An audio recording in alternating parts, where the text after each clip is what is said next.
Ibrahim Touré, du leader de PASTEF, après la sortie du président Macky Sall qui a renoncé à sa candidature. Le leader de PASTEF reste tout droit dans ses bottes, comme l'a dit justement Sud Quotidien, je dirais même la résistance. Oui, droit dans ses bottes, c'est le Ousmane Sonko que l'on connaît, hein, celui qui a une certaine constance dans la manière de parler, dans la manière de voir les choses, même s'il y a eu, je ne dirais pas du neuf, mais quand même un propos qui peut ouvrir des perspectives, disons, bonnes. Et je reviendrai sur d'autres propos qui n'ouvrent pas de bonnes perspectives. Les propos qui ouvrent de bonnes perspectives, c'est je pardonne à tout le monde, j'ai toujours pardonné, je reste quelqu'un d'extrêmement croyant et je veux pardonner. Maintenant, ça c'est une bonne chose de pardonner, quelle que soit la situation. Mais paradoxalement ou contrairement à ses premiers propos et à ses autres propos ou cette autre phrase qu'il n'y aura pas d'élection si je ne suis pas candidat ou bien ce sera dans le chaos, eh bien moi j'ai presque envie de dire est-ce qu'on doit aller vers un chaos dans ce pays que l'on a tous au cœur. Le Sénégal au cœur, ce n'est pas une phrase de Macky Sall, c'est une phrase qui doit être de tout le monde.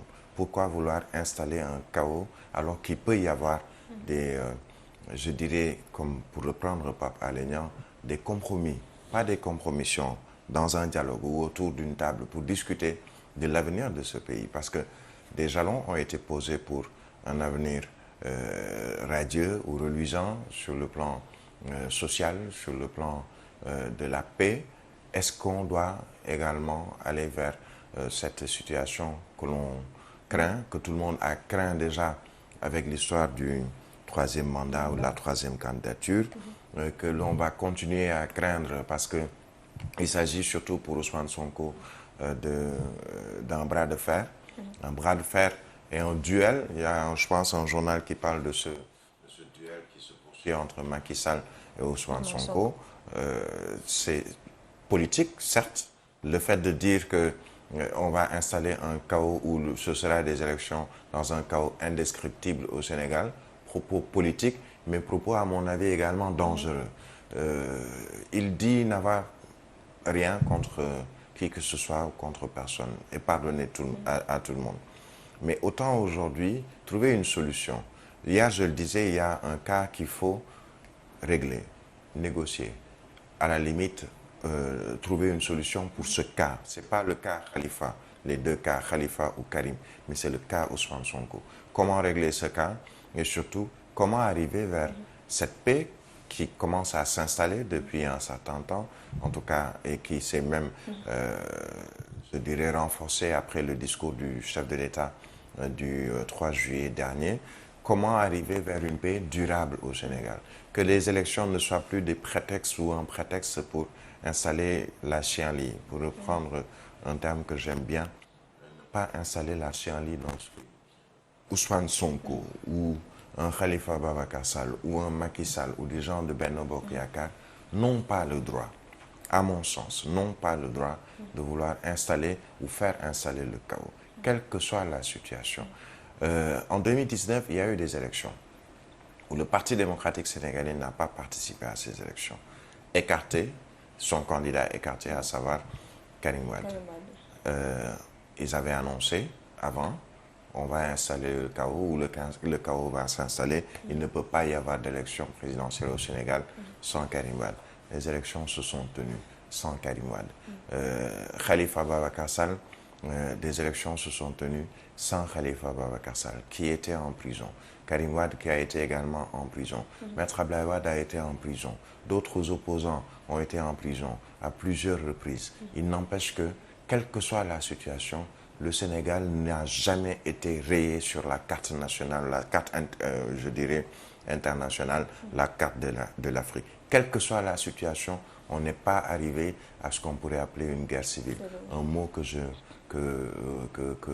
beaucoup n'aiment pas, puisqu'on n'en est pas à cette situation. C'est un justiciable, un présidentiable, un candidat et un porteur d'un projet qu'on appelle le projet PASTEF. Il va défendre son projet. Les membres de son parti, de sa coalition, vont défendre ce projet. Mais comment défendre ce projet Est-ce que si on installe un chaos dans un pays, quel que soit le prochain vainqueur ou le prochain président de la République, on va pouvoir vivre ce Sénégal de paix, de stabilité, de bonheur, quel que soit le prochain président. S'il y a un chaos qui s'installe, je ne le pense pas. Qui va gagner s'il y a un chaos qui s'installe? Est-ce l'opposition? Est-ce que Ousmane Sonko va gagner quelque chose? Est-ce que Macky Sall, ou en tout cas son candidat, ou le candidat de Benno Bokk Yakaar, ou les différents candidats de Benno ou de l'APR vont pouvoir bénéficier de ce chaos, ou en tout cas en tirer un bon dividende? Je ne le pense pas. Nul n'a le droit, comme on le disait, d'exercer plus de 2 mandats, mais nul n'a le droit également d'installer la chienlit dans ce pays. Trouvons une solution à ce cas. Quelle est la solution? D'abord, c'est que les institutions soient fortes, qu'il s'agit surtout des pouvoirs judiciaires, exécutifs et législatifs, pour aller vers un apaisement. Un justiciable, quel qu'il puisse être, même s'il a 17 millions de Sénégalais derrière lui, se doit, s'il veut être président de la République et surtout s'il veut que l'on respecte la fonction de président de la République, mais respecter également les autres institutions, à savoir la justice, respecter également le pouvoir législatif, respecter les différents pouvoirs en place. Installer la chienlit au Sénégal, nous serons, moi en tout cas personnellement, je ne pense pas que cela soit une solution pour aller vers une présidentielle ou après la présidentielle. Il reste encore quelques mois. Il y a énormément peut-être de possibilités et comme on dit en Wolof, donc essayons de trouver une solution et je reprendrai peut-être les propos de mon frère et ami Pape Alé Niang qui hier dans un tweet a rappelé que d'accord, il faut surtout qu'on aille vers un Sénégal prospère, de paix et s'il faut un dialogue ou des négociations ou des compromis surtout, mais pas des compromissions, qu'on aille vers ces compromis, qu'on aille vers un dialogue qui puisse au moins rendre tout le monde heureux au sortir de ce dialogue. Peut-être pas forcément le dialogue qui a été initié par le président de la République et qui a quand même eu un résultat ou des résultats assez probants. Parmi les résultats, il y a celui que l'on voit, à savoir sa non-candidature pour la présidentielle de 2024, mais il y a au-delà également, on veut des élections inclusives où tout le monde peut participer, mais comme le rappellent certains de la société civile, de l'opposition, on a entendu les propos de Barthélémy Diaz, d'accord, tout le monde doit ou veut participer, mais qui peut participer? C'est là la grande question. Faisons confiance, même si beaucoup n'ont pas trop confiance au Conseil constitutionnel.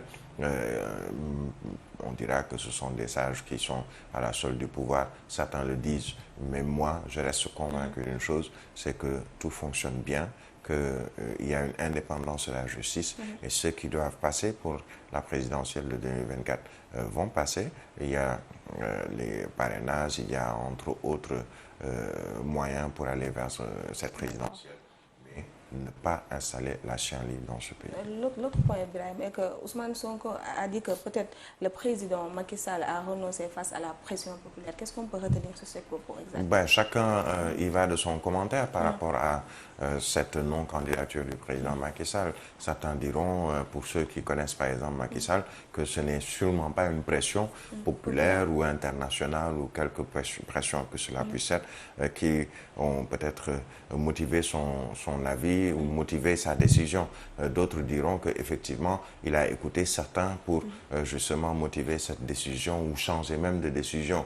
On a annoncé par exemple ce propos qu'il aurait tenu en face du khalife général des Mourides, qu'il lui aurait dit, je dis bien aurait, il y a toujours ce conditionnel, dit il ne faut pas aller vers une situation de guérilla urbaine ou une situation de tension à cause d'une troisième candidature. Vrai ou pas vrai, ce qui est sûr, c'est que le constat est là. Il y a un renoncement, une renonciation et surtout un désistement par rapport à une troisième candidature. Est-ce que c'est la pression populaire? Certains diront oui, d'autres de son entourage diront non, pour qui connaît Macky Sall. S'il y a une pression, mais regardez le nombre de députés, de maires, présidents du conseil départemental qui l'ont presque poussé ou presque enjoint d'accepter une troisième candidature. Certains, on se souvient, disaient qu'ils le veuillent ou non, il sera notre candidat. Des personnalités politiques qui sont quand même, pour certains, pas tous, qui ont un vécu politique et surtout une base politique, mais qui n'ont pas pu faire changer son avis. Il n'empêche donc pression populaire, internationale ou quelle que soit la pression, s'il y a eu pression, ce qui est sûr, c'est plus le résultat, à savoir qu'il n'a pas participé ou qu'il ne va pas participer à la présidentielle de 2024. D'accord, on continue, Senghor. Bien sûr, avec donc le Forum international des investissements du Sénégal, le premier investissement donc sur